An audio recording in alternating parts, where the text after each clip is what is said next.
Shalom, haleluya. Senang bisa kembali kita berjumpa. Hari ini mari kita membuka hati untuk mendengarkan firman Tuhan. Saya mengajak kita sekalian untuk belajar firman Tuhan satu hal, yaitu pribadi yang berkenan kepada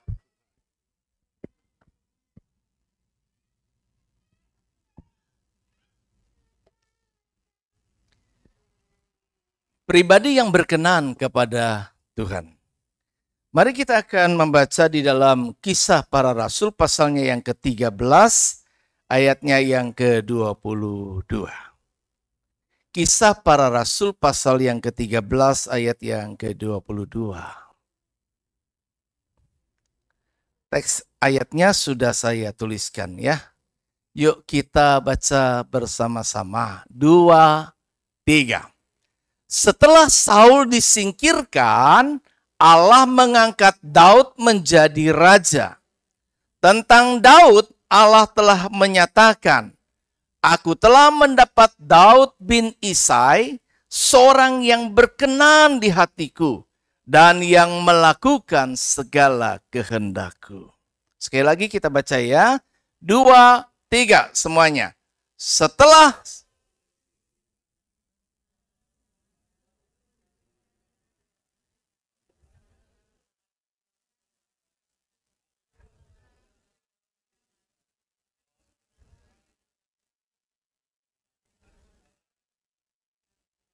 ayat ini berbicara ada dua sosok pribadi, yaitu Saul dan Daud.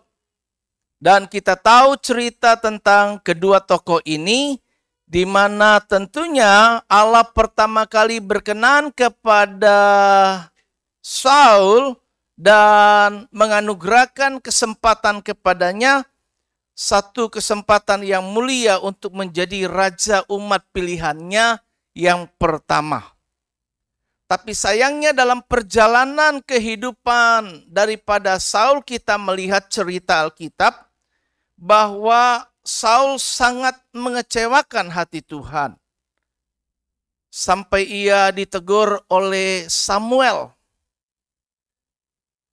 Kenapa? Karena apa yang dikerjakan oleh Saul tidak sejalan dengan apa yang Tuhan inginkan. Saul menunjukkan bahwa ia menggunakan apa yang dia pikir, apa yang menurut logikanya. Sehingga ketika Tuhan berkata A, dia mengerjakan yang B. Ketika hati Tuhan terluka oleh karena sikap Saul yang tidak melakukan perintah Tuhan itu, bersyukur dikatakan Alkitab Tuhan mendapati seorang pribadi yang berkenan kepadanya. Dan tentu di dalam perjalanan kehidupan umat percaya, kita melihat tentunya ada banyak orang yang percaya kepada Tuhan, tetapi mungkin juga dalam perjalanan kehidupannya masih belum selaras, searah, sejalan dengan apa yang Tuhan kehendaki, sehingga menimbulkan luka-luka hati Tuhan, kekecewaan Tuhan atas kehidupan kita. Dan di tengah-tengah kekecewaan Tuhan atas pribadi kita masing-masing atau kebanyakan orang percaya kepadanya, adakah ia hari ini juga mendapati seseorang yang berkenan di hatinya? Apakah di GB Gunung Sari secara komunitas kecil ini, Allah pun juga mendapati bahwa ada seorang atau beberapa orang atau bahkan kita semua berkenan di hatinya dan yang melakukan segala kehendaknya. Nah, ingat, yang Tuhan inginkan itu bukan hanya sekedar terlihat berkenan. Prestasi pencapaian kita, predikat yang kita miliki, harta kekayaan, kedudukan, posisi yang baik, apapun yang kita capai di dalam perjalanan kehidupan kita di dunia ini tidak mempengaruhi Allah untuk berkenan kepada kita. Kita bisa lihat tidak kurang bahwa pencapaian yang diperoleh oleh Saul selama kepemimpinannya bagi umat Israel Dia disertai Tuhan dan selalu menghadapi musuh dengan kemenangan. Tetapi kemenangan yang diperoleh Saul tidak membuat Allah kemudian tetap berkenan kepadanya. Kemenangan atas Amalek dengan menyisihkan Raja Agag, ternak yang tambun gemuk, dengan hati yang berniat mau persembahkan kepada Tuhan. Tetapi perintah Tuhan bukanlah itu. Dan ternyata semakin jelas ketika Saul menegur. Bukan persembahan yang berkenan kepada Allah, tetapi hati yang taat dan mengerjakan apa yang diperintahkan. Karena itu ayat menuliskan ketika Paulus bersaksi menyampaikan sesuatu. Di Kisah Para Rasul pasal yang ke-13 berbicara kronologi urutan sampai kepada Sang Juru Selamat itu datang. Dan salah satu tokoh perantara yang dipakai Tuhan karena berkenan kepadanya adalah Daud. Sehingga keturunan atau Mesias yaitu Yesus berkenan lahir atas keturunan Daud ini.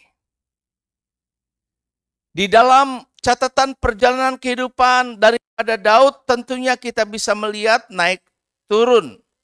Memang ada hal-hal yang bisa melukai hati Tuhan. Tapi bagaimana Daud menyikapi kehidupannya dan menyikapi teguran, menyikapi segala sesuatunya, tentu membuat Tuhan melihat kedalaman hati yang sesungguhnya. Jadi bukan hanya terlihat berkenan, tetapi hidup dalam perkenanan Tuhan. Sepanjang perjalanan kehidupan kita itu, hendaknya kita belajar untuk bisa berkenan kepada Tuhan. Karena Tuhan bukan melihat apa yang di depan mata, tetapi melihat hati. Di dalam 1 Samuel pasal yang ke-16 ayat 7b. Jadi yang Tuhan perhatikan bukan apa yang diperhatikan manusia. Terkadang manusia lebih fokus untuk melihat penampilan fisik, penampilan segala yang di luar, tetapi tidak atau lupa mendadani manusia batinianya. Dia memperkaya diri, dia membuat segala keberhasilan yang luar biasa, tapi tidak membuat Tuhan bangga. Karena itu manusia roh kita perlu diperbaiki, terus dibangun, terus diperbaharui, sehingga keserupaan kita kepada Tuhan itu semakin mendekati. Pemulihan gambar diri Allah karena manusia diciptakan menurut rupa dan gambar Allah, kiranya kembali dapat dipulihkan tampil dalam kehidupan kita, maka Allah berkenan atas kita. Nah, Allah memberikan kesaksian tentang Daud itu sendiri sebelum Daud menjadi raja. Kalau kita baca cerita tentang hal itu, maka ketika Saul tidak taat pada Tuhan, Samuel berkata kepada Saul, "Perbuatanmu itu bodoh." Kenapa dikatakan demikian? Karena ini menceritakan sebuah peristiwa di mana Saul pada waktu itu telah melanggar ketetapan Tuhan. Sebagai raja memang ia coba menanti-nantikan Samuel untuk datang. Sementara dia berhadapan dengan musuh yang semakin mendekati dan mulai mungkin akan bisa membahayakan baik dirinya maupun kerajaannya. Tetapi karena Samuel terlambat, rakyat mulai memberontak. Kebiasaan puji Tuhan di waktu lalu, kepemimpinan atau pemerintahan otoritas Allah berlaku, sehingga sekalipun sebagai seorang raja harus mencari pendapat Tuhan, harus mencari petunjuk Tuhan dulu sebelum melakukan segalanya. Tanya kepada pimpinan tertinggi, apa yang harus dilakukan. Namun karena juga nggak kunjung datang, takut ini pengaruhnya mulai kemudian berkurang, karena rakyat mulai gelisah dan memberontak.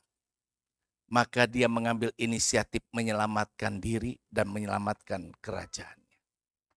Kemudian dia melanggar. Dia melakukan apa yang tidak boleh dilakukan.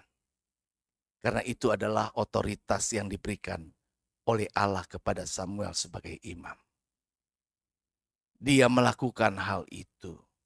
Mungkin ada banyak kita bisa mengerjakan apa yang dikerjakan oleh orang lain. Apa yang dikerjakan pendeta, apa yang dikerjakan pemimpin. Tetapi kita ingat ada batasan-batasan yang Tuhan tetapkan yang harus tetap kita hormati. Tapi sayangnya Samuel melanggar itu demi menyelamatkan dirinya, menyelamatkan kerajaannya, menyelamatkan pengaruhnya terhadap rakyat. Sehingga ia memberanikan diri melanggar. Mungkin dalam hati dia merasa ada pembelaan diri. Kan bukan salahku, itu Samuel yang terlambat. Tapi di mata Tuhan, ketetapan Tuhan tetap berlaku. Sehingga dikatakan bahwa apa yang dikerjakan oleh Saul adalah perbuatan yang bodoh. Engkau tidak mengikuti perintah Tuhan. Jadi ketika orang percaya tidak mengikuti perintah Tuhan, sebenarnya tindakan perbuatan itu sebagai tindakan yang bodoh di mata Tuhan. Karena itu ada konsekuensinya. Dikatakan sebab sedianya Tuhan mengokohkan kerajaanmu atas orang Israel untuk selama-lamanya. Sedianya Tuhan punya rencana planning yang terbaik dalam hidupmu. Dan keturunanmu, anak cucu keturunanmu. Tetapi oleh karena sebuah ketidaktaatan kepada perintah dan aturan Tuhan, maka bisa berakibat fatal. Allah bisa menolak, dan kalau Allah sudah menolak, konsekuensi berikutnya sangat parah. Ketika Allah sudah tidak berkenan, maka roh Allah undur daripadanya, bukan? Kalau roh Allah sudah tidak ada lagi dalam hidup kita, kita menjadi pribadi tunggal sendiri yang berjuang sendiri, mengerjakan sendiri. Akibatnya hidup kita tidak pernah damai. Karena roh Allah tidak ada dalam diri kita, damai sejahtera hilang. Sehingga apapun juga kekayaan yang kita miliki, kita bisa undang orang-orang untuk entertain kita. Kita bisa buat segalanya yang bisa menyenangkan. Tetapi hal itu hanya sesaat dan sifatnya di luar. Ketika di dalam hati kering dan tetap merasa merana. Sehingga dipanggillah sosok pribadi Daud untuk menghibur. Ketika roh jahat memenuhi hatinya. Dengan permainan kecapi lagu pujian kepada Tuhan. Membuat hati menjadi tenang. Sehingga benarlah apa yang dikatakan. Hanya dekat Allah saja aku tenang. Daripadanya lah kekuatan kita. Semakin kita jauh dari Tuhan, kita semakin lemah. Nah, dikatakan karena hal itu, maka Tuhan mulai berubah, reorientasi terjadi di dalam kehidupan perjalanan Daud. Desain awal pertama atas kehidupan Daud kemudian dikoreksi. Dan kemudian mulailah muncul tokoh yang dalam pengamatan Tuhan, sementara Saul berjalan dalam kehidupannya, ada sosok pribadi yang berkenan dan Tuhan berbicara kepada Samuel untuk menyampaikannya.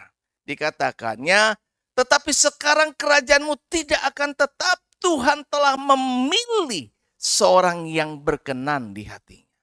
Ini disampaikan sebelum Daud menjadi raja. Jadi nampaknya Tuhan memperhatikan kehidupan saya dan saudara hingga saat detik ini. Dan ketika ada hal-hal yang terjadi pada hal yang lainnya, kemudian kalau yang lainnya Allah tidak berkenan, mungkin ada kita yang dipakai Tuhan untuk menggantikan sebuah posisi daripada orang yang tidak berkenan itu. Sehingga kita menerima berkat yang awal pertama mungkin tidak kita pikirkan. Itulah sebabnya ada ayat yang berkata apa yang tidak pernah kita lihat, tidak pernah kita dengar, dan tidak pernah timbul dalam hati. Semua telah Tuhan sediakan.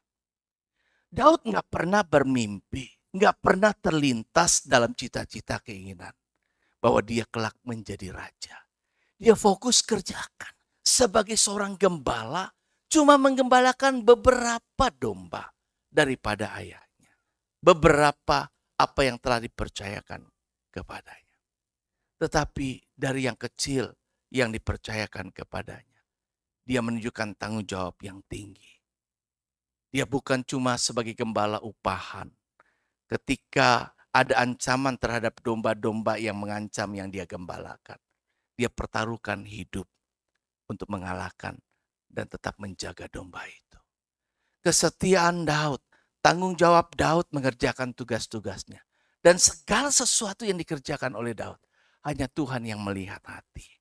Sehingga ketika Tuhan menyuruh Samuel memilih untuk mengurapi yang menggantikan Saul, ada perawakan dari keluarganya yang begitu lebih kelihatannya pantas. Tetapi Tuhan berkata bukan dia, bukan dia. Sampai tidak ditemukan dari keluarga yang ditampilkan. Kenapa? Rupanya keluarga pun tidak memperhitungkan Daud. Dia pikir Daud nggak pantas. Tapi di mata Tuhan, apa yang dilihat manusia bukan yang dilihat Allah. Manusia melihat apa yang di depan mata, Tuhan melihat hati. Karena itu penting buat kita jaga hati kita dengan skala kewaspadaan. 1 Tawarik pasal yang ke-28 ayat yang keempat berkata, namun Tuhan Allah Israel telah memilih aku dari antara segenap puakku untuk menjadi raja atas Israel selama-lamanya. Sebab ia telah memilih Yehuda menjadi pemimpin dan puakku dari antara kaum Yehuda dan dari antara anak-anak ayahku, ia berkenan kepadaku untuk mengangkat aku sebagai raja atas seluruh Israel. Akhirnya Daud mengerti ada panggilan Tuhan di dalam kehidupannya. Ada panggilan Tuhan. Akhirnya dia mengerti bahwa Allah memilih dirinya. Dan Allah berkenan kepadanya. Dia berani bersaksi dan mengatakan hal ini. Bahwa Allah telah memilih dia di antara kaumnya.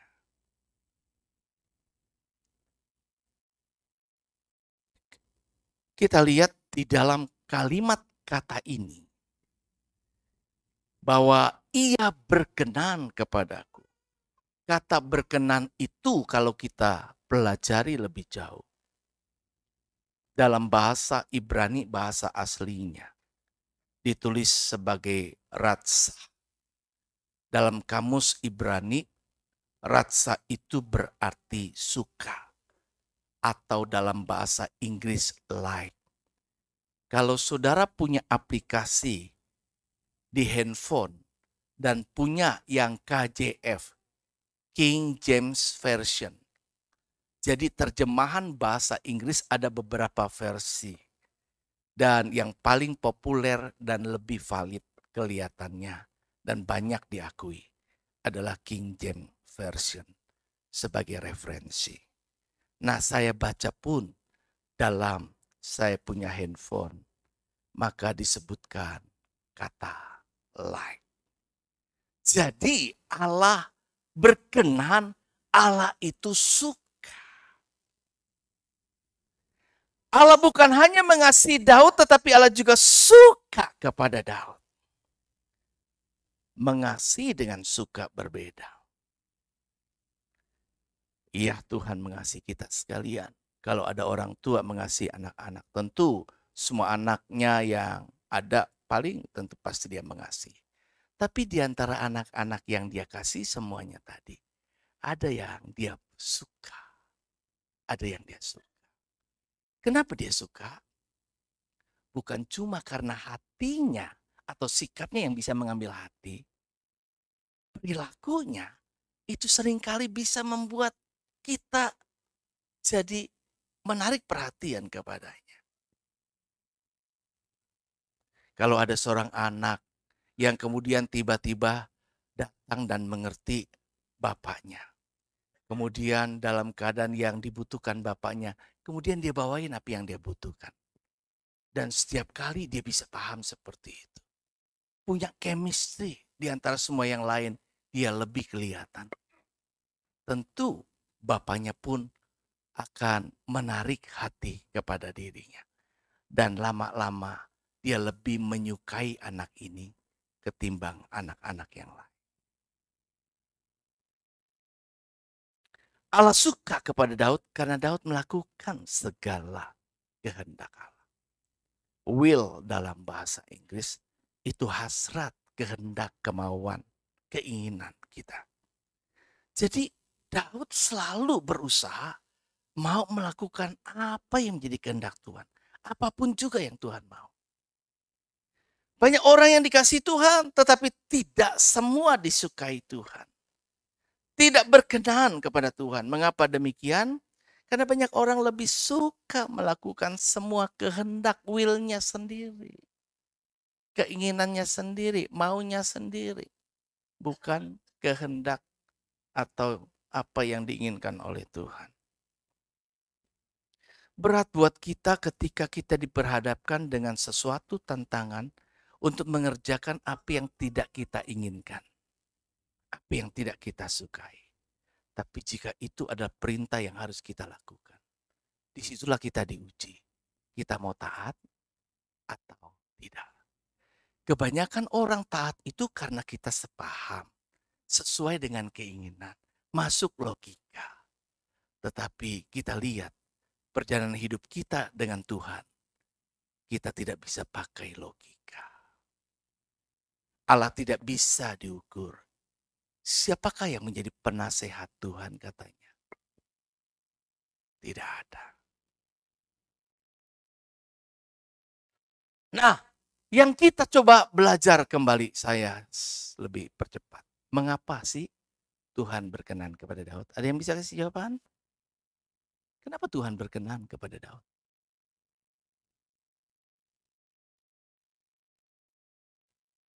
Yang pertama, yuk kita lihat. Karena Daud menjadikan Allah atau Tuhan itu pusat hidupnya. Daud menjadikan Allah pusat hidupnya dan itu terbukti dengan ia melakukan semua kehendak Allah. Alkitab mencatat Kisah Para Rasul pasal yang ke-13 ayat 36a. Artinya ayat selanjutnya dari kesaksian ayat yang ke-22 tadi kita baca. Dituliskan sebab Daud melakukan kehendak Allah pada zamannya. Kenapa Allah berkenan kepada Daud? Karena Daud melakukan kehendak Allah. Allah akan berkenan kepada saya, akan berkenan kepada saudara, jika kita punya keinginan, kerinduan, dan juga melakukan dengan nyata apa yang Tuhan inginkan dan mengalahkan apa yang kita inginkan. Ketika Roh Allah bersaksi dan langit terbuka. Langit terbuka dan Roh Allah bersaksi. Inilah anak yang kukasihi, kepadanya lah aku berkenan.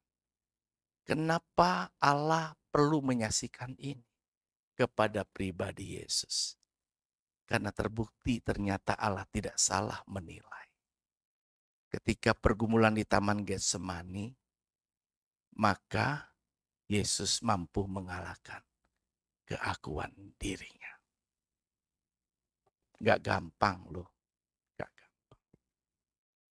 Terbukti kita lihat kenapa Daud menjadikan Tuhan benar enggak sebagai pusat di dalam hidupnya. Pikirannya, orientasinya adalah Tuhan. Kalau Tuhan tetap ada dalam segala segenap hati, pikiran, orientasi. Seperti kalau kita ada sesuatu yang kita sukai, kemudian pikiran kita, orientasi kita apapun juga taat kepadanya. Kita mengakui kan, ku di tanganmu, ku di hatimu, di kalau kita terpaut, ada di mana? Di pikiran. Kemudian ada bahkan di rencana. Di dalam segenap. Kita lihat di sini 1 Samuel pasalnya yang ke-23 ayat 2 sampai 5 berkata, lalu bertanyalah Daud kepada Tuhan. Perhatikan yang saya bold. Daud bertanya kepada Tuhan. Dia tidak bertanya kumpulkan kepada para pembesarnya, kepada panglimanya, kepada yang lain. Tetapi dia ingat di pikirannya, di hatinya, di hidupnya adalah Tuhan di atas segalanya.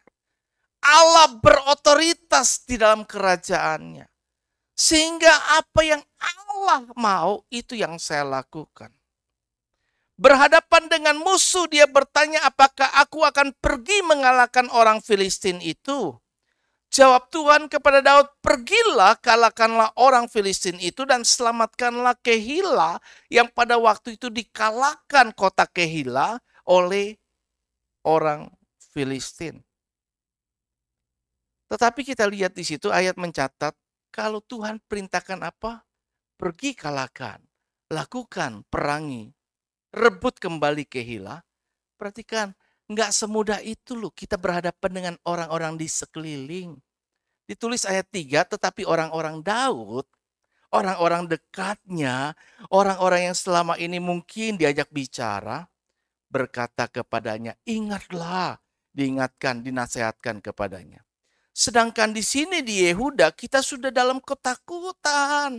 Apalagi kalau pergi ke Kehila melawan barisan perang orang Filistin. Mereka itu gagah perkasa, itu sebabnya dia mampu mengalahkan kota daripada Kehila itu. Kita di sini hidup dalam ketakutan, jangan cari gara-gara lagi. Jangan bikin kita susah lagi dan seterusnya. Ada hal yang mungkin bisa mempengaruhi kita untuk tidak melakukan apa yang Tuhan katakan. Dan di dalam situasi yang galau Daud, situasi seperti itu, oleh karena orang-orangnya tidak mendukung, berpendapat berbeda, sulit rasanya nih. Apa yang dia kerjakan? Kembali dia datang sama Tuhan. Ayat 4 berkata, lalu bertanya pulalah Daud kepada Tuhan atas apa yang dia dengar dari pendapat orang-orangnya. Kemudian Tuhan menjawab sekali lagi. Dia berkata, bersiaplah, pergilah ke Kehila, sebab aku akan menyerahkan orang Filistin itu ke dalam tangan. Ayat 5, puji Tuhan. Kemudian pergilah Daud. Dilakukannya sesuai apa yang menjadi jawaban Tuhan. Ada banyak kita bertanya, berdoa sama Tuhan. Tapi jawaban doa kalau berbeda dengan keinginan kita. Bukankah balik kita akan kerjakan yang kita inginkan? Apakah kita akan mengerjakan apa jawaban Tuhan? Jika kita ingin menjadi pribadi yang berkenan, maka jadikan Tuhan pusat hidup kita. Kita punya hati, punya keinginan untuk taat dan mengerjakan yang Tuhan mau. Ketika Daud dikejar dan diburu oleh Saul dan pasukannya, dia bersembunyi dari suatu tempat ke tempat lain. Maka Daud menuliskan di dalam Mazmur pasal 132 ayat 15. Nyanyian ziarah, ingatlah ya Tuhan kepada aku Daud dan segala penderitaannya. Bagaimana ia telah bersumpah kepada Tuhan, bernasar. Telah bernasar kepada yang maha kuat dari Yakub, yaitu Allah. Sesungguhnya katanya dalam nasarnya, aku tidak akan masuk ke dalam kemah kediamanku, tidak akan berbaring di ranjang petiduranku. Sesungguhnya aku tidak akan membiarkan mataku tidur atau membiarkan kelopak mataku terlelap sampai aku mendapat tempat untuk Tuhan, kediaman untuk Yang Maha Kuat dari Yakub. Daud mau katakan bahwa Tuhan tetap segala-galanya buat aku. Aku gak akan pernah mau tidur sebelum untuk Tuhan itu didapatkan. Apa yang Tuhan mau, apa yang dibutuhkan oleh Tuhan. Sampai aku mendapat tempat untuk Tuhan. Jadi prioritaskan Tuhan, tempat buat Tuhan. Enggak cuma pilih hidup nyaman. Itulah Daud. Dan kenapa? Sebabnya Tuhan bersaksi. Aku telah mendapati Daud bin Isai. Seorang yang berkenan di hatiku. Yang kedua. Ingat yang pertama tadi apa? Hidup berpusat pada Tuhan. Yang kedua adalah hidup dalam kerendahan hati.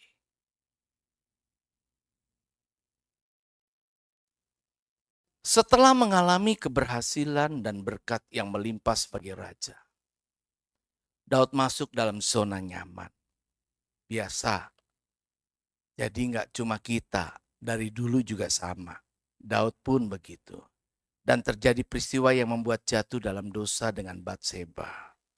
Bahkan akhirnya Uria suami Batseba terbunuh karena akal muslihat Daud yang menempatkan Uria di garis depan peperangan. Tuhan memperingatkan Daud melalui Natan atas perbuatan jahatnya. Nah, siapakah Natan itu? Kalau kita cari referensinya nggak banyak. Natan bukan seorang nabi besar ternama yang bisa banyak referensi yang bisa kita jumpai di Alkitab. Dia bukan juga seorang pembesar yang setara posisinya seperti Daud seorang raja besar.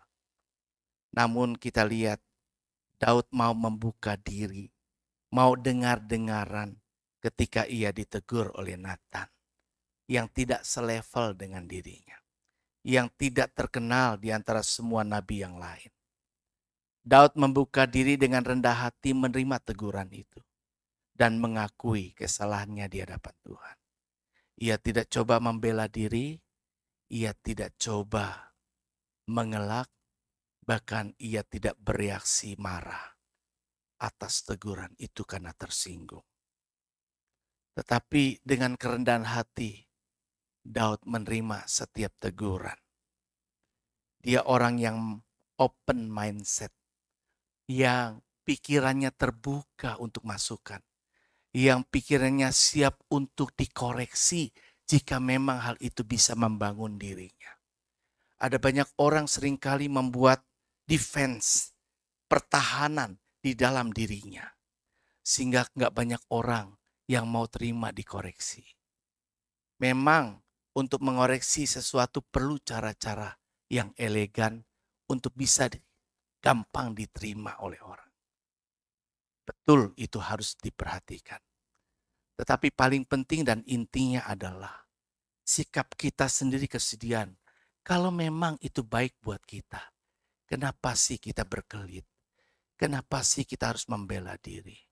Kalau itu memang bisa membuat kita lebih baik, bukankah seharusnya kita meresponi secara positif dan berterima kasih karena masih ada orang yang memperhatikan saya, peduli kepada saya sehingga tidak membuat saya kemudian menyimpang ke kiri dan ke kanan, tetapi tetap berjalan. Kalau ada orang menegur saya, kenapa udah lama kamu nggak ke gereja? Jangan tersinggung, kemudian minggu depannya nggak mau datang lagi juga. Karena kepo lu dan sebagainya. Masih syukur ada orang yang perhatikan. Sikap hati sekali lagi di mata Tuhan itu penting. Yaitu sikap yang rendah. Merendahkan diri. Ada seorang yang dulunya dia cuma jualan kecil-kecilan. Cendol. Kemudian lambat laun dia akhirnya jualan cuma telur asin. Tapi satu ketika akhirnya dia jualan bubur. Di satu tempat, pernah dengar cerita ini? itu dekat-dekat pasar yang cukup ramai. Dan ketika dia berjualan bubur dengan tekun, pagi-pagi jam 5 dia sudah siap jualan. Karena ada orang-orang yang perlu sarapan, tapi dia siapkan porsinya 120 mangkok di pagi hari. Sebelumnya ketika ia berjualan cendol, dia berjualan telur asin, kehidupan keluarganya terpuruk, susah memenuhi kebutuhan hidup. Dan tetangga-tetangga orang-orang yang kenal dia menganggap remeh karena status ekonominya. Kebanyakan kita perlakukan orang bukankah juga seringkali sifatnya seperti itu. Kalau orang-orang tertentu yang punya finansial baik, kita biasa lebih menghargai. Kemudian kalau orang-orang yang punya finansialnya lagi terpuruk, kemudian kita biasa menganggap enteng. Hal itu tidak membuat si sang bapak menjadi lemah. Dia menguatkan hati dan tetap percaya bahwa panggilan sebagai kepala keluarga, saya harus bertanggung jawab atas keluarga saya. Dia berusaha, usaha ini gagal, usaha itu gagal. Akhirnya dia coba jualan bubur ayam. Waktu dia jualan bubur ayam, ada modal cuma 400 sampai 500 ribu rupiah. Dia siapkan 120 mangkok di pagi hari dan puji Tuhan diberkati sampai jam 10 habis semua. Dia jual satu mangkok 10 ribu. Jadi berapa kalau 120? 1.200.000. Kemudian setelah itu dia kembali olah lagi. Jam 10 sempat pulang, nggak leha-leha jalan ke mall atau pergi jalan-jalan. Tapi dia masih tetap berusaha. Kemudian dia siapkan lagi bubur untuk dagang di sore hari pukul 3. Dan puji Tuhan sampai pukul 7 malam. Dia siapkan porsi 80 mangkok. Dan laku semua. Jadi satu hari berapa mangkok dia laku? 200 mangkok. Dikali 1.000 dapat berapa? 2 juta. Modalnya berapa? 500. Berapakah keuntungannya? Pintar semua. 1.500.000 dikali dia dagang setiap hari. Kerja keras. Dalam 30 hari berapakah dia dapat uang? Ini matematika. 45 juta. Siapa yang keren di kantor gaji 45 juta sekarang? Tukang bubur, dagang di pasar terhina. Awalnya iya, malu. Tapi dengan pendapatan itu, dia coba dengan rendah hati. Mungkin ini yang bisa saya kerjakan. Orang yang buka dagang di toko, belum tentu seuntung daripada dia. Saya buka toko tas, berlangsung cuma 2 tahun. Nggak bisa survive antara modal saya dengan yang saya dapat. Biasa duduk di kantor, kemudian dagang di toko, nggak bisa. Tapi saya coba. Gagal itu saya buka, coba pakaian butik di Cempaka Mas. Nggak jalan lama, tutup juga. Diajak jualan untuk aksesoris handphone dan akhirnya mulai juga ada beberapa handphone yang saya jual. Di satu toko di mall, kemudian buka lagi sampai 3 toko. Tetap juga ambruk 2 tahunan. Modal ratusan juta habis. Tapi Bapak ini tekun. Saudara, ada banyak hal yang kita kerjakan. Nggak selalu dalam keadaan berhasil, bukan? Tapi kalau kita terus berusaha dan berusaha, seperti Bapak ini, rendah hati, akhirnya sukses besar. Dia bisa beli rumah di Bandung, dia bisa beli rumah di Tangerang, dia bisa beli rumah di sini, dia bisa beli mobil, anak-anaknya sekolah luar negeri, istrinya berpakaian bagus, dan kemudian mulai berubah tetangganya. Mulai kemudian respek, hormat. Dulu saya terhina keluarga saya nggak bagus. Mungkin di antara semua keluarga besar yang lain, mungkin diabaikan. Tapi ketika saya mulai meranjak dengan kesadaran, saya sebagai anak laki pada waktu itu, terpanggil orang tua sangat menginginkan saya sebagai anak laki. Maka saya berkata dalam hati, saya harus jadi orang. Walau saya sudah jadi orang. Saya harus jadi orang. Saya harus jadi orang. Artinya saya harus bisa mengangkat keluarga. Saya tidak membiarkan tetangga menghina. Saya tidak membiarkan orang-orang lain menghina. Saya harus berhasil.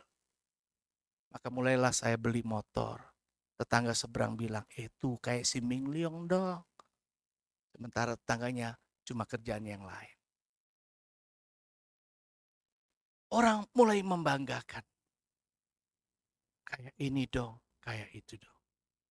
Kemudian saya mulai dengan beli mobil bekas. Banyak semut, ganti lagi.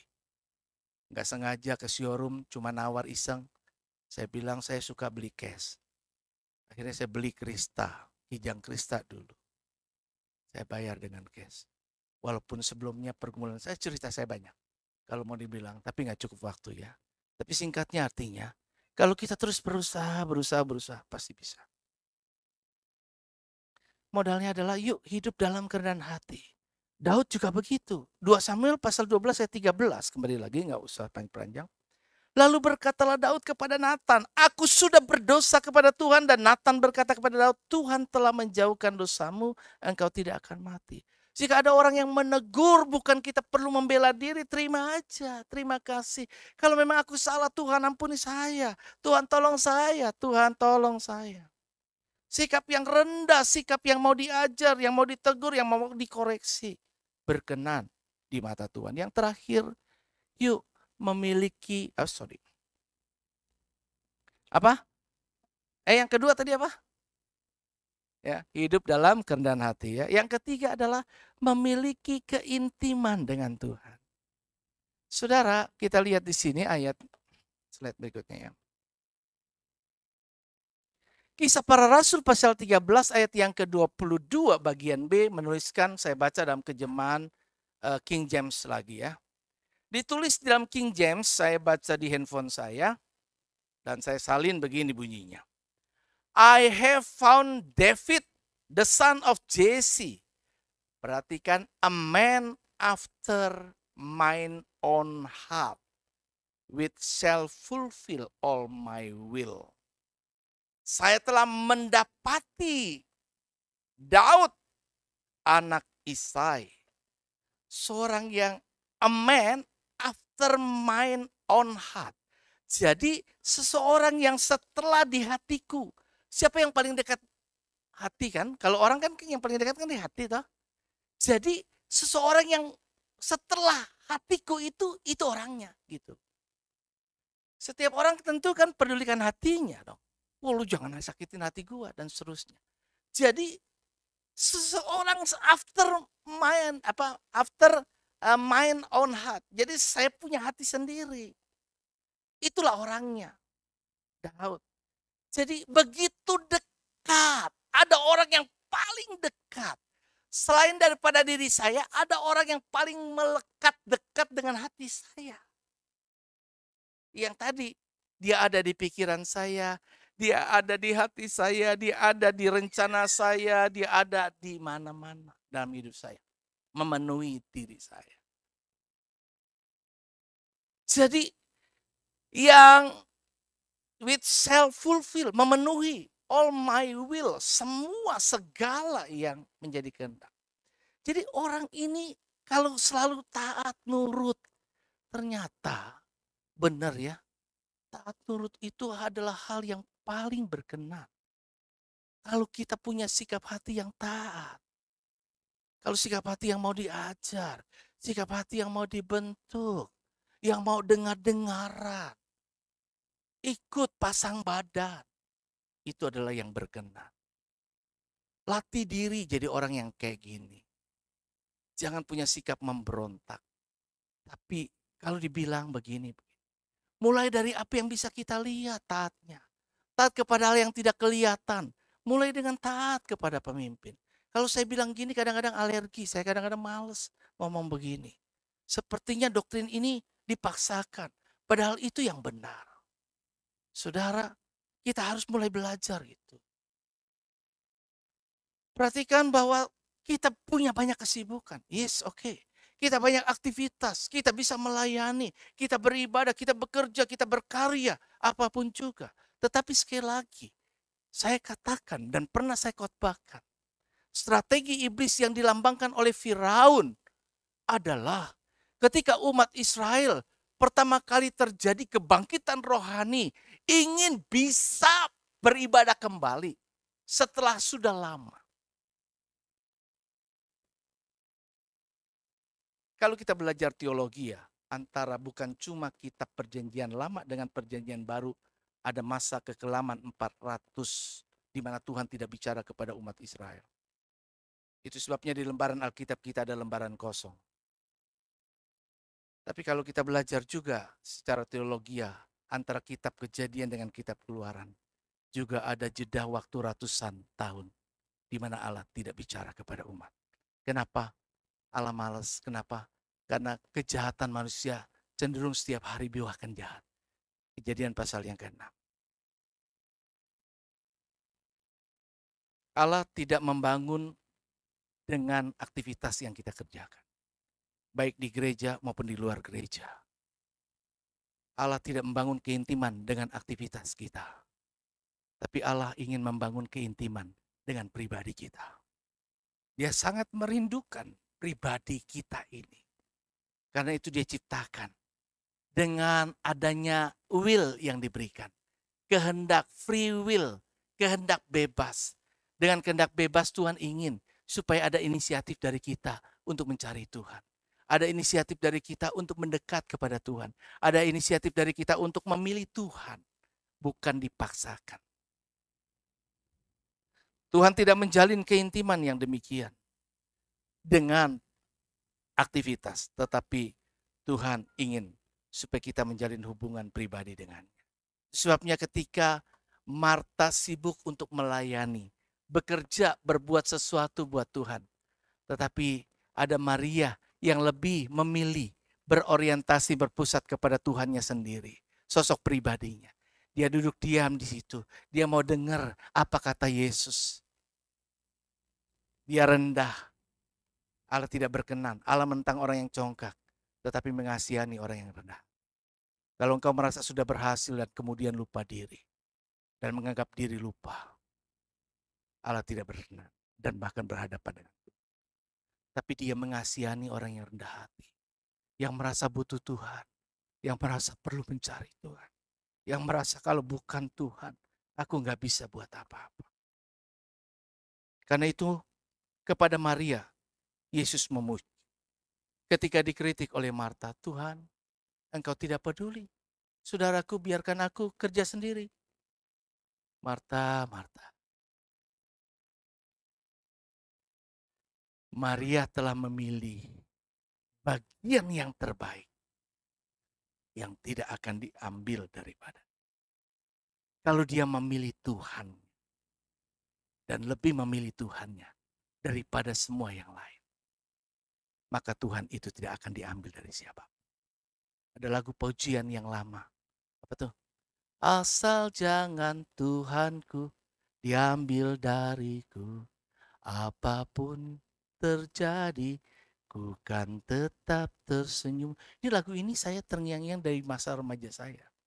Lagu itu dinyanyikan zaman dulu, lagu-lagunya kadang-kadang membuat kita ya kan, wah, apa? Kerja buat Tuhan. Kan seringkali kayak begitu, dorong terus ya. Jadi kita terus didorong untuk terus semangat sama Tuhan. Bapak Ibu, gereja ini menyediakan persekutuan doa setiap hari Sabtu. Sedih rasanya sebagai gereja kita tidak hidup dalam doa. Gimana terjadi revival kebangunan rohani? Sementara gereja tidak hidup dalam doa. Bagaimana kita berkata kita bisa pengen lakukan begini dan begitu. Hanya kalau kita mengandalkan kekuatan sendiri. Sebagai gembala, ketika saya menggunakan logika saja, berjuang sendiri, tentu saya tidak bisa mengubah apa-apa. Sebabnya khotbah-khotbah saya mendorong saudara ke Tuhan. Karena dia sumber segalanya. Dan karena dialah, maka segalanya bisa diubahkan. Kalau kita cari Tuhan, utamakan Tuhan, prioritaskan Tuhan, kita bukan saja diberkati hidup di dunia ini, tapi juga di kekekalan nanti. Kita dipersiapkan hidup bukan cuma di dunia ini. Dibekali bukan cuma penuntun untuk hidup di dunia ini. Tapi juga sementara itu kita persiapkan manusia roh kita untuk kita bangun, dan hal itu penting. Prioritaskan Tuhan. Keintiman dengan Tuhan, berkenan kepadanya. Bangun hubunganmu. Hubungan pribadi dengan Allah. Dalam persekutuan dengan Tuhan, dalam ibadah, dalam doa, dalam baca firman. Saya sedang mengaktifkan kaselah kembali. Puji Tuhan, kemarin ada orang-orang yang rindu datang. Saya bersambut dan sangat bersyukur. Saya senang dan saya investasikan waktu saya kalau jemaat membutuhkan. Bukan pengangguran. Saya banyak mengabaikan kepentingan saya. Ada banyak hal yang saya harus kerjakan dari bulan-bulan lalu, yang hari ini sampai sekarang belum saya kerjakan. Ada banyak hal yang lain. Saya tidak hanya melayani tempat ini, saya melayani tempat-tempat lain. Kemudian orang bertanya yang saya nggak bisa jawab. Emang apa yang you dapat? Saya berpikir juga pada diri saya, iya ya, ngapain juga ya? Kalau pikir secara pribadi, apa yang saya dapat sih? Tapi saya berkata, selama Tuhan mau pakai saya, ini saya. Kalau kita menjadi pribadi yang mau dibentuk Tuhan, pasti berkenan. Tuhan kiranya memberkati kita semua. Amin. Yuk mari kita bagi diri, kita angkat satu lagu pujian. Jadikan aku indah. Ku datang ya Bapa dalam kerinduan.